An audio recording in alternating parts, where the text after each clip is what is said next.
ከኤክስቴንሽን አኳያ ባለሙያው ቀበሌ ወርዶ በሙሉ አቅሙ አርሶ አደሩን ድጋፍ እንዲያደርግ ከማድረግ አኳያ በ27ቱም ቀበሌ 61 የቀበሌ ባለሙያዎች ቀበሌ ላይ ወርደው ለአርሶ አደሩ አገልግሎት እየሰጡ ይገኛሉ። የመጀመሪያው እንግዲህ ምርትና ምርታማነትን ለመጨመር ከታሰበ የቀበሌ ባለሙያው ቀበሌ ወርዶ አርሶ አደሩን ዶር ቱ ዶር የኤክስቴንሽን አገልግሎት እየሰጠ የግብርናውን የተሻለ ስራ ለማሳለጥ ወሳኝ ስለሆነ የቀበሌ ባለሙያው ቀበሌ እንዲገባ ያደረግንበት ሂደት አለ። 7ቱም ቀበሌ ወረዳ ባለሙያው ወርዶ የድጋፍ አገልግሎት እንዲሰጥ የተደረገበት ሂደት ነው ያለ።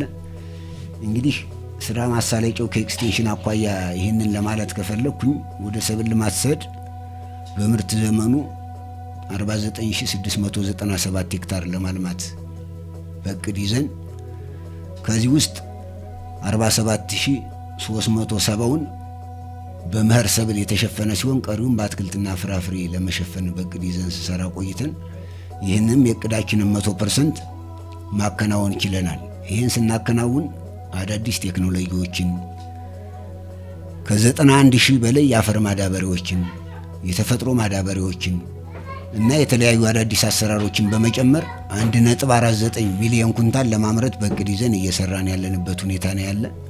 ይህንንም ይዘን እስካሁን በዚህ 6 ወር ውስጥ ስንሰራ ቆይተናል። የግብርና ምክረ ሐሳቦችን የምክር አገልግሎቶችን በመስጠት በአሰራሩ ላይ በመጨመር ምርትና ምርታማነትን ለመጨመር ከአፈር ለምነት ስራዎች አኳያ የህየው ማዳበሪያ ስርጭት ማሰራጨት ስራ ሰርተናል። የማጠንፈፍ ስራም እንደዚሁ የሰራንበት ሂደት አለ። ጠቅለል ሲል አዳዲስ ቴክኖሎጂዎችና የአፈር ለምነት ስራዎችን በመስራት ምርትና ምርታማነትን ለመጨመር ስንሰራ የቆየንበት ሂደት አለ። ይሄም በባለፈው አመት ካመረት ነው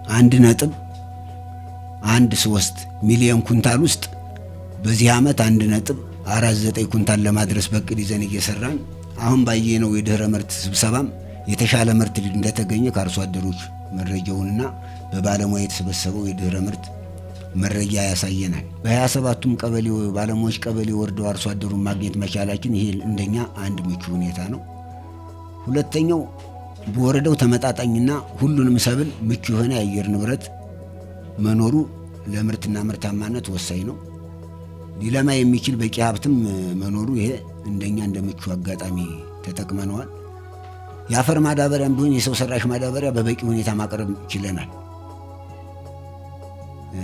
በአርሶ አደሩ ከተዘጋጀው የተፈጥሮ ማዳበሪያ በተጨማሪ በቂና ለአርሶ አደሩ ለምርትና ምርታማነት ይጨምራል ብለን በበቂ ሁኔታ ያዝነው የአፈር ማዳበሪያ እጥረት አልገጠመንም። በበቂ ሁኔታ ከ118000 ኩንታል በላይ በማቅረብ 91000ን ወደ አርሶ አደሩ ማሰራጨት ችለናል።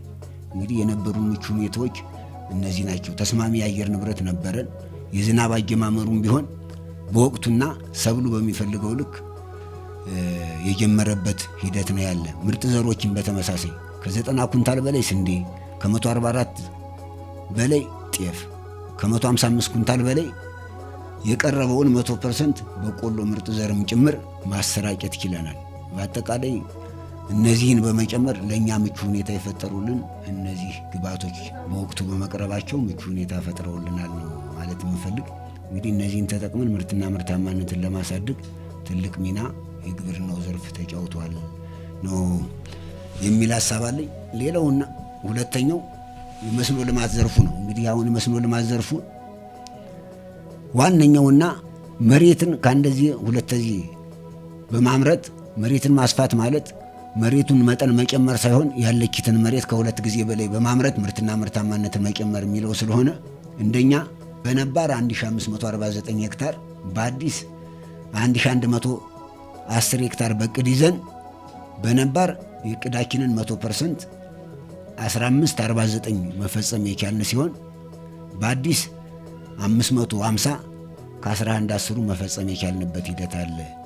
ከዚህ ውስጥ እንግዲህ የመንግስታችን ዋና ኢኒሼቲቭ ሆነው የበጋ መስኖ ስንዴ ነው። አንደኛው የበጋ መስኖ ስንዴን ለማሳካት ብዙ ስራዎችን ሰርተናል። ከአስተዳደር ምክር ቤት 2 ሚሊዮን ብር በመያዝ 21 የአፈር ቦታ ላይ የአፈር ግድብ መገደብ ችለናል።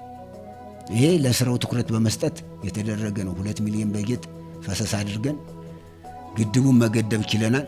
በዚህም የእቅዳችን 1655 ሄክታር መሬት ነው በእቅድ ያዝነው በበጋ መስኖ ስንዴ ለማልማት የእቅዳችንን 100% እሱንም በወቅቱ መፈጸም ችለናል። እንግዲህ ይህን ስንፈጽም የነበሩ ምቹ ሁኔታዎች ምን ነበሩ ካል ለመስኖ ልማት ሊውል የሚችል በቂ አፈር ማዳበሪያ ነበረን በመካዘናችን። ከዛም ማለፍ ሲል 78 የሞተር ፓምፖችን ማሰራጨት ችለናል። በፕሮግራሞችና በአርሶ አደሩ ግዢ በመፈጸም በአጠቃላይ 849 የውሃ መሳቢያ ሞተር ፓምፖች አሉ። 7 ቋሚ ወንዞች አሉ። 183 ምንጮች አሉ። እነዚህን ያሉን የውሃ ሀብት አሟጠን በመጠቀም ይህንን የመስኖ ምርትና ምርታማነት ለመጨመር መስኖን 100% በነባር የፈጸምንበት ሂደት አለ። አዲስ መስኖ ነው እንግዲህ እስከ ታህሳስ 30 ስለሚቀጥል እሱን በቀጣይ አጠናክረን 100% ለመድረስ በትኩረት ይዘን እየሰራን ያለንበት ሂደት ነው። እንግዲህ ሁለተኛ ዙር መስኖ በቀጣይ እንቀጥላለን። ዋናው ምርት የሚጨምረው በመጀመሪያው በመኸር ሰብል የተሸፈነውን የመጀመሪያውን ሰብል በማንሳት ወደ መስኖ ስራችን የገባንበት ሂደት አለ። ጥቁር አፈር ከመሆኑ የተነሳ ትንሽ መዘግየቶች ይስተዋላሉ ሰብል ስንሰበስብ። እሱን ግን በትኩረት ወቅቱን ያልጠበቀ ዝናብን ሊመጣ ስለሚችል በፍጥነት ሰብሉ እየተሰበሰበ ወደ መስኖ ስራ ሊገባ እንዲችል የአርሶ አደሩ ከፍተኛ ግንዛቤ እየተፈጠረለት ይገኛል ነው። የመስኖ ስራችን እንግዲህ ይህንን ነው የሚመስለው። ሌላኛው ሜካናይዜሽን ነው። እንደኛ ምርትና ምርታማነትን ይጨምራል ብለን የወሰድነው ሜካናይዜሽን ነው። በወረዳ ደረጃ 8 ትራክተሮችን ለመግዛት በቅድ ይዘን እየሰራ እንገኛለን። አሁን በወረዳ ደረጃ የነበረ አንድ ትራክተር አለ። እሱን 1 ሚሊዮን በጀት በመያዝ የትራክተሩ ማረሻ በመግዛት ወደ ተግባር እንዲገባ አድርገነዋል።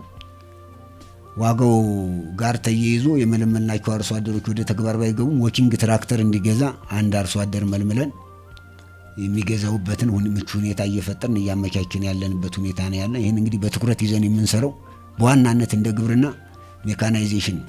ከሜካናይዜሽን ስራችን አንዱ ትራክተርና ኮምባይነር የውሃ መሳቢያ ሞተር ፓምፕ ያካትታል። እንግዲህ 78 የውሃ መሳቢያ ሞተር ፓምፕና አንድ ትራክተር ወደ ተግባር ለማስገባት ችለናል። በቀጣይም ቢሆን ባለሀብቱን የተሻሉ አርሶ አደሮችን በማደራጀት የህብረት ስራ ዩኒየኖችን በማነጋገር ትራክተር በመግዛት በተሻሻሉ አሰራሮች በሜካናይዜሽን ለመስራት በእቅድ ይዘን እየሰራን እንገኛለን ነው ማለት የምፈልግ። ከሜካናይዜሽን አኳያ ይሄ ነው እንግዲህ።